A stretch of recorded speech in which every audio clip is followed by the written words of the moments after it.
बच्चों की जान से खिलवाड़ करने वालों पर चलेगा योगी का बुलडोजर। जी हां, जहरीले कफ सिरप का कारोबार करने वालों का कच्चा चिट्ठा योगी फोर्स खोल रही है, खंगाल रही है। इस कारोबार से जुड़ा हर किरदार बेनकाब हो रहा है।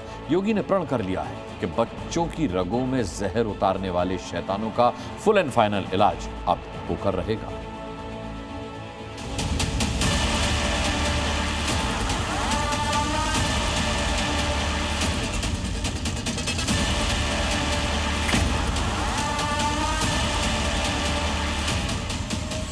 मासूम बच्चों की जान से खिलवाड़ करने वालों के खिलाफ योगी ने मोर्चा खोल दिया है।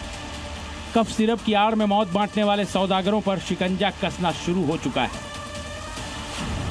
करीब 8 करोड़ के कफ सिरप की अब तक बरामदगी हो चुकी है। 12 आरोपियों की गिरफ्तारी की जा चुकी है। अब तक 98 FIR दर्ज की जा चुकी हैं। 40 फर्म जांच के रडार पर हैं। आरोपियों पर अब बुलडोजर एक्शन की तलवार लटक गई है।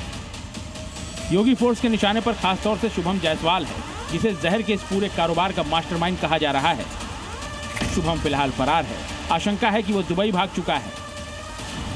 लिहाजा योगी फोर्स ने अब उसके प्रत्यर्पण की कोशिश शुरू कर दी है। उसके खिलाफ और कड़ी धाराएं लगाकर लुकआउट नोटिस जारी कराने की दिशा में काम किया जा रहा है। इस पूरे एक्शन के बीच जी मीडिया की टीम वाराणसी स्थित शुभम जायसवाल के घर जा पहुंची, जो घर कम महल ज्यादा लगता है। शुभम ने कफ सिरप तस्करी के कारोबार से हुई कमाई के जरिए ही ये महल खड़ा किया है, जिसका नाम है दुर्गावती निवास, जो वाराणसी के बादशाह बाग इलाके में बना हुआ है।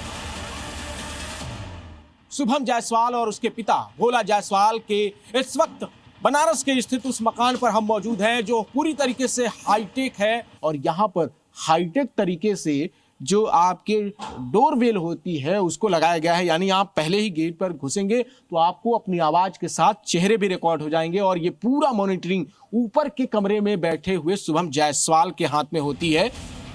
योगी फोर्स शुभम जायसवाल के इस महल पर अब बुलडोजर चलाने की तैयारी में है। कोडीन कफ सिरप मामले की जांच में जुटी STF के सामने नए नए किरदार भी आ रहे हैं। शुभम जायसवाल इस खेल का बड़ा खिलाड़ी तो है ही, लेकिन उसके अंडर में कई और लोग हैं जो इस जहरीले कारोबार को अंजाम तक पहुंचा रहे थे। इसमें मेरठ निवासी 2 युवक भी शामिल हैं।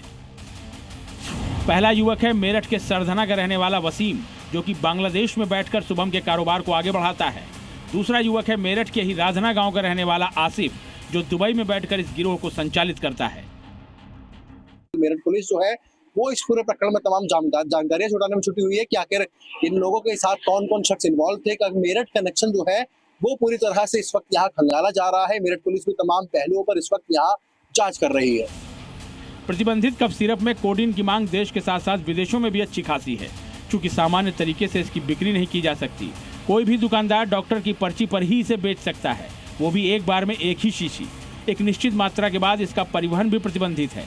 इसीलिए इसे देश के अलग अलग हिस्सों के साथ बांग्लादेश पहुंचाने के लिए तस्करी का तरीका अपनाया जाता है।